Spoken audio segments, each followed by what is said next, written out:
Hi hello నమస్తే, నేను మీ కట్టా కార్తీక్. మనం టీవీ వీక్షకులందరికీ కూడా ఉగాది శుభాకాంక్షలు. ఉగాది ఆంధ్రప్రదేశ్లో చాలా పెద్ద ఎత్తున జరిగే పండగ. తెలుగు సంవత్సరాది. తెలుగు ప్రభుత్వాలు కూడా ప్రజలందరికీ కానుకలు అందిస్తూ ఉన్నాయి.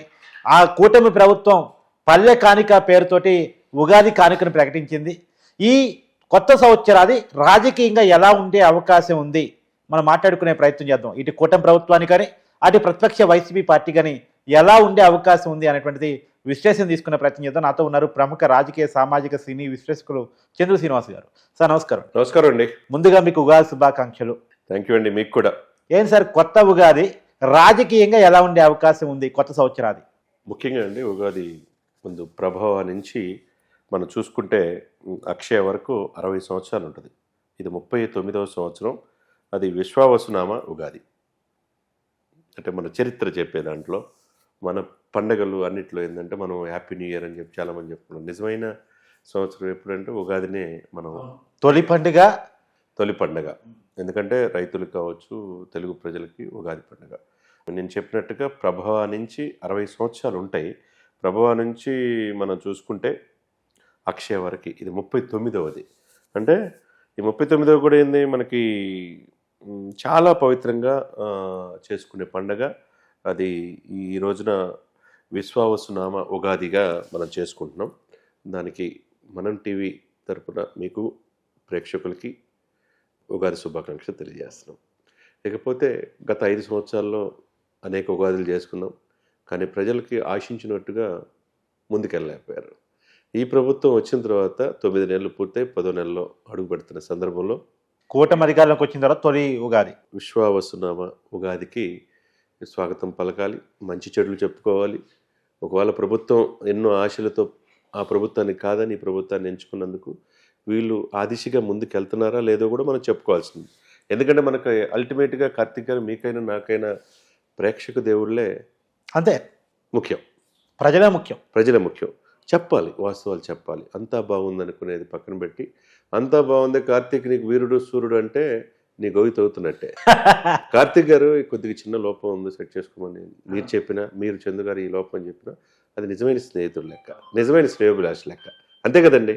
కాబట్టి మనం గత 2 సంవత్సరాల్లో జగన్మోహన్ రెడ్డి గారి యొక్క ప్రభుత్వం యొక్క అరాచకాలు కావచ్చు, అన్ని వ్యవస్థలు విఫలమైందని చెప్పేసి ఆంధ్రప్రదేశ్ ప్రజల మనసుల్ని దగ్గరగా చూసి ప్రజల్లో ఉన్నదే భావనే మనం చెప్పాం. అవును, మార్పు రావాలి, పవన్ కళ్యాణ్ గారు లాంటి నిజాయితీ గల వ్యక్తి వస్తే బాగుంటుంది అని అనుకున్నాం. ఆ దిశగానే కూటమి కట్టాడు ఆయన. కూటమి అక్కడ మోదీ గారు కూడా ప్రధానమంత్రి అయ్యేటట్టు, ఇక్కడ చంద్రబాబు నాయుడు అయ్యేటట్టు చేశాడు. దాని ముందు అనేక వాగ్దానాలు ఇచ్చి చేశారు. 164 సీట్లు ఇచ్చారు, 21 మంది ఎంపీలు. ఆ దిశగా పరిపాలన బాగుందా లేదనేది కూడా చూసుకోవాలి. రోడ్లు బాగైనాయి, 20,000 కిలోమీటర్ల రోడ్లు బాగా చేశారు, సంతోషం.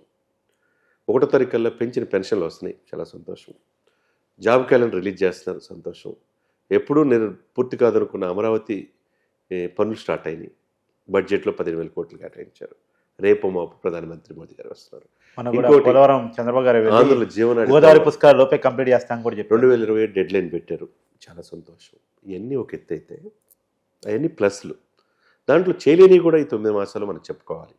ఎందుకంటే ప్రజలు చూస్తున్నారు. అల్టిమేట్గా ప్రజల దేవుళ్ళు నేను చెప్పినట్టు ఓటేసినప్పుడు సంక్షేమ మాట అభివృద్ధిని మరిచారని చెప్పేసి ఆ ప్రభుత్వాన్ని దించి 150 నుంచి 11 సీట్లు పరిమితం చేసి ప్రధాన ప్రతిపక్ష హోదా కూడా లేకుండా చేశారు. అవును, ఇప్పుడు అధికార పక్షం ప్రతిపక్షం 2 మీ చేతిలో ఉంది. ఆ దిశగా వెళ్తుందా లేదా? ఫస్ట్ డే 1 రోజే నాదెండ్ల మనోహర్ రూపేణ డే అండ్ నైట్ కష్టపడి 65,000 మెట్రిక్ టన్నులు అక్రమంగా బియ్యం బంగ్లాదేశ్, ఆఫ్రికా కంట్రీకి ఇదవుతుందని ఎక్కడికక్కడ సీజ్ చేశారు. మరి సీజ్ చేసి ఇంతవరకు ఎందుకు చర్యలు తీసుకోలేకపోయారు? అంతే కదా కార్తీక్ గారు. నేను ఇప్పుడు అరెస్ట్ కాలేదు, అరెస్ట్ కాలేదు, ఇప్పుడు అన్నీ అన్నీ మనం బాగుండే అని చెప్తుంటే మనల్ని కూడా కామెంట్ చేసి మనల్ని కూడా విమర్శిస్తున్నారు. అదే సమయంలో ఏది జరగలేదు, ఏది చేయలేదు, ఎందుకు ప్రజల్లో ఎంత వ్యతిరేకత చెప్పాల్సిన బాధ్యత ఉంది. 9 నెలలైనా ఎందుకు ద్వారంపూడి చంద్రశేఖర్ రెడ్డి ఆయన అనుచరుల మీద యథేచ్ఛగా కాకినాడ పోర్టు కేంద్రంగా 40,000 కోట్ల రూపాయల బిజినెస్ జరిగితే ఎందుకు నిమ్మక నేను ఎత్తినట్టు చూస్తున్నారు? మీరు గోదావరిలో సీజ్ చేసింది కాదా? నిజం కాదా? తునికిల కొరతలు ఏమైనా మీరు సాక్షాత్తు మంత్రులు వెరిఫై చేసిన 65,000 మెట్రిక్ టన్నులు ఇంతవరకు ఎందుకు చర్యలు తీసుకోలేదు? అప్పుడు పవన్ కళ్యాణ్ గారి సీజ్ అనేది చాలా పెద్ద వైరల్ అయింది. పేరు నాని గారి భార్య గూడెంలో కూడా దొరికినాయి, కోర్టులోకి వేసుకొచ్చింది. ఇంత అధికారులు చేసినప్పుడు నిమ్మకు నీరెత్తినట్టుగా ఈ 9 నెలలు ఎందుకు చర్యలు తీసుకునేది ఆంధ్రప్రదేశ్ ప్రజల్లో మనసులో ఉంది. కాబట్టి ఆ దిశగా ముందుకెళ్ళాలి. తర్వాత నేపాల్ బార్డర్లో పెద్దిరెడ్డి మిథున్ రెడ్డి అయింది ఎర్రచందనం దొరికిన లారీలు అన్నారు సాక్షాత్ అటవీ శాఖ మంత్రి. వాటి మీద ఇంకా చర్యలు తీసుకోవాలి. అంటే కాకపోతే ఎప్పుడు లేని విధంగా రెడ్ శాండిల్స్ దాదాపు 12 చోట్ల పట్టుకున్నారు. అంటే కట్టడి అనేది వేశారు. అదే సమయంలో సీజ్ ద షిప్ కట్టడి ఉంది కానీ చర్యలు ఎక్కడ అనేది మీ పాయింట్. సీజ్ ద షిప్ అన్న తర్వాత ఏం జరుగుతుంది కాకినాడ పోర్టులో? పోర్టు తెలియకుండా ఒక చేతుల నుంచి ఒక చేతులకు ఎట్లా మారినాయి? ఎందుకు కాకినాడ పోర్టులో అంటే ఇంత దేశవ్యాప్తంగా వీళ్ళు ప్రభావితం చేస్తున్నారా? దీని వెనక మాఫియా ఉందా? వీళ్ళ బెదిరింపులకి వీళ్ళు ఏమైనా లొంగుతున్నారా అనేది కూడా ప్రజల్లో ఉన్నది.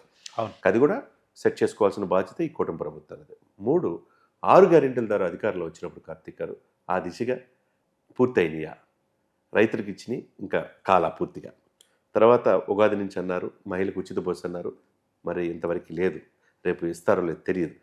తెలంగాణలో ఆల్రెడీ ఇచ్చారు, కర్ణాటకలో ఇచ్చారు. మరి 6 గ్యారెంటీల దర్శగా పూర్తిగా ముందుకెళ్తలేదు అనేది కూడా ప్రజల్లో ఉంది. అది కూడా క్లారిటీ ఇవ్వాల్సిన బాధ్యత చంద్రబాబు నాయుడు గారికి ఉంది, పవన్ కళ్యాణ్ గారి మీద కూడా ఉంది. ఎందుకంటే కొన్ని చోట్ల జనసేన కార్యకర్తలు పట్టించుకోవట్లేదని ఉంది. అదే సమయంలో పిఠాపురం పవన్ కళ్యాణ్ గారి సొంత నియోజకవర్గం వర్మ చేసే అరాచకాలకి జనసేన కార్యకర్తలు బలైపోతున్నారు. అక్కడ ఇన్ఛార్జి మీద కూడా దాడి చేసే పరిస్థితి ఉంది. అంటే ఇది ఎందుకు చంద్రబాబు నాయుడు గారు కట్టడలేకపోతున్నారు? ఈ కూటమి బాధ్యత మీది కాదా అనేది కూడా ప్రశ్నిస్తున్నారు. కాబట్టి సాక్షాత్తు ఈ కూటమి కట్టిన పవన్ కళ్యాణ్ నియోజకవర్గానికే ఇలా ఉంటే మిగతా నియోజకవర్గాల పరిస్థితి ఏంది కార్తీక్ గారు? మీరేమంటారు? ఖచ్చితంగా కూటమి కలిసే ముందుకెళ్ళాలి. కలిసి ముందుకెళ్ళాలి. వర్మ ఏంది? వర్మ అనే ఒక వ్యక్తే వ్యవస్థను లీడ్ చేస్తుంది ఇక్కడ చంద్రబాబు నాయుడు గారు, పవన్ కళ్యాణ్ గారు. మరి పవన్ కళ్యాణ్ నియోజకవర్గంలో వర్మ యొక్క ఇదేంటి మాట్లాడితే అక్కడ నియోజకవర్గం ఇన్ఛార్జి మీద కొట్టేది ఏంటండి? ఎవరిది? పిఠాపురం పెండెం దొరబాబు గారు లాంటి వైసీపీ నుంచి వచ్చిన నాయకుడే ఆయన కూడా 2 సార్లు అయ్యాడు, ఎమ్మెల్యే అయ్యాడు. ఆయనే వదిలేసుకుని వచ్చినప్పుడు మరి ఇది మీరు కూటమి వైపుగా ప్లస్ మైనస్ చెప్పారు, అంటే వైసీపీ వైపుగా మీరు అదొకటి. తర్వాత వైసీపీ ఇప్పుడు కూడా అంటే ఉగాది పండగ తరపున అందరికీ ప్రజలకు తెలియాలి కదా అని ప్లస్లు మైనస్ ప్రజల్లో ఉంది. ఇకపోతే వైసీపీ ఇంకా మారలేదా అనే పరిస్థితి వచ్చింది. వీళ్ళు మారరా? We stand for Posani. వీళ్ళు మారరా? వీ స్టాండ్ ఫర్ పోసాని అంటారు. అంటే పోసాని మాట్లాడే అసభ్య పదజాలాలకి మీరేమన్నా బ్రాండ్ అంబాసిడర్లా? మీరు ఆయన వైపు నుంచుంటారా? ఆయన జైలు జీవితం గడిపొచ్చాడు, ఇంకా కేసులు వెంటాడుతూ ఉన్నాయి. అంటే భావ ప్రకటన స్వేచ్ఛ, వ్యక్తిగత హననం చేయటం మంచిది కాదనేది అర్థమైపోయింది. ఇకపోతే వంశీ ఇంకా బెయిల్ ఇవ్వాల. లేకపోతే రేపు మోపు కొడాలి నాని అంటున్నారు. పెద్దిరెడ్డి అనేదికి వాళ్ళేమో కొడాలినేమో హార్ట్ ఆపరేషన్ సీరియస్ అని చెప్పి ఆయన వెళ్ళాడు. ఓన్లీ గ్యాస్ ప్రాబ్లం వల్ల అని చెప్పి ఇంటికి పంపించారంట. పెద్దిరెడ్డి గారు బాత్రూంలో పడ్డారని చెబుతున్నారు. మరి రోజా రేపు మోపు ఎవరిది only gas problem? Gas problem అని చెప్పేసి నానిని కొడాలి నాని పంపించారు. హార్ట్ ప్రాబ్లం ఏం లేదని. ఓకే, హార్ట్ ప్రాబ్లం అనేది ఉట్టి ప్రచారం అంతే, రేపు అరెస్ట్ అయినప్పుడు చెప్పుకోవడానికి అంతే. అదే సమయంలో పెద్దిరెడ్డి గారు బాత్రూంలో పడి ఇరిగిపోయింది అంటున్నారు. ఇక రేపు మోపు రోజా కూడా పడిపోయింది అంటారు. ఇక్కడ అంబటి రాంబాబు కూడా పడిపోయారు అంటున్నారు. అంటే ఏంది ఇది? అంటే ఎవరైనా ఇష్టం వచ్చినట్టు మాట్లాడే ఆరోపణలు ఉన్న వ్యక్తులు ఎవరైనా ఒకటే. క్రీడా సామాగ్రిలో రోజా మీద ఆరోపణలు ఉన్నాయి, అంబటి రాంబాబు మీద ఆరోపణలు ఉన్నాయి, అదేవిధంగా కొడాలి నాని మీద చాలా ఆరోపణలు ఉన్నాయి. మరి వీళ్ళందరి మీద చర్యలు తీసుకోవాల్సిన అవసరం ఉందా లేదా? తీసుకోవాలి. అదే సమయంలో వీళ్ళని వెనకేసుకొచ్చే నాయకత్వం కింద స్థాయిలో ఎందుకు 11 సీట్లకి పరిమితమైంది అని చెప్పి ఆలోచించుకొని క్షేత్రస్థాయిలో ప్రజల దగ్గరికి వెళ్ళాల్సిన బాధ్యత ఎవరిది? జగన్మోహన్ రెడ్డి గారిదే. అంతే కదండి. కార్పొరేటర్కి ఎక్కువ, ఎమ్మెల్యేకి తక్కువ అని చెప్పి విమర్శించేటప్పుడు మీ దగ్గర 10 మంది ఎమ్మెల్యేలు కూడా మీరు ఎందుకు ఉండలేకపోతున్నారు? ఒక్కొక్క జిల్లా ఎందుకు తుడిచిపెట్టుకుపోతుంది? 9 జిల్లాలకు 0కి పరిమితం అయిపోయారు. నెల్లూరు ఖాళీ, ప్రకాశం కూడా రేపు 20 మంది కార్పొరేటర్లు బాల్యం ద్వారా వచ్చారు. అంటే నాయకత్వం జగన్ మీద నమ్మకం లేకపోతే. తర్వాత తిరుపతి నుంచి 6 కార్పొరేటర్లు అరణ్య శ్రీనివాసుల నేతృత్వంలో వచ్చారు. కట్ చేసుకుంటే విజయవాడ నుంచి వెళ్ళిపోతున్నారు, పాడేరు అరకు నుంచి వెళ్ళిపోతున్నారు, రాయలసీమ నుంచి వెళ్ళిపోతున్నారు. ఇవన్నీ కూడా చూస్తూ ఉంటే ఇది జగన్మోహన్ రెడ్డి గారి స్వయంకృత అపరాధం. కొంతమందినే ఇంకా దాంట్లో కూడా వాళ్ళు చేసుకున్న ప్రచారం ఏందో తెలుసు సార్. ఇప్పుడు ఉన్నవి నిలబెట్టుకున్నవి ఉంటాయి చూసారా, అవి నిలబెట్టుకున్నా మేము గెలిచినాం అంటే ప్రజల ఓటుతో గెలిచినట్టు కాదు. అవి ఉన్న ఎంపీటీసీలు కొంతమంది కాపాడుకుంటాం వల్ల కొన్ని ఎంపీపీలు మళ్ళా గెలిస్తే అది గెలిచామని వాళ్ళు చెప్పారు. ఎవరు ఎన్నుకున్నారు? గెలిచి వాళ్ళు గెలిచారు.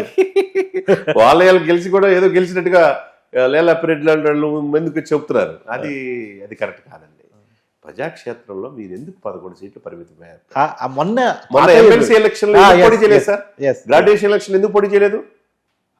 ఇవన్నీ ఏంటంటే ప్రజలు చూస్తున్నారు. అంటే మీరు పోటీ చేస్తే గెలవాలనే ఉద్దేశంతో పోటీ పెట్టాల. కాబట్టి వాళ్ళలో రియలైజేషన్ సెక్షన్ ఏమాత్రం కనపట్ల. అదని చెప్పి మాకు ప్రతిపక్షమే లేదు కదా అసెంబ్లీలో అన్నట్టు ప్రజల వాణి వినిపించకపోతే వీళ్ళ మీద కూడా వ్యతిరేకత వస్తుంది. అది జనసేన అయినా, బీజేపీ అయినా, టీడీపీ అయినా. కాబట్టి వీళ్ళు కూడా ఎలర్ట్ అయ్యి ఎందుకు చర్యలు తీసుకోవట్లేదు ఎందుకు విఫలమవుతున్నారు?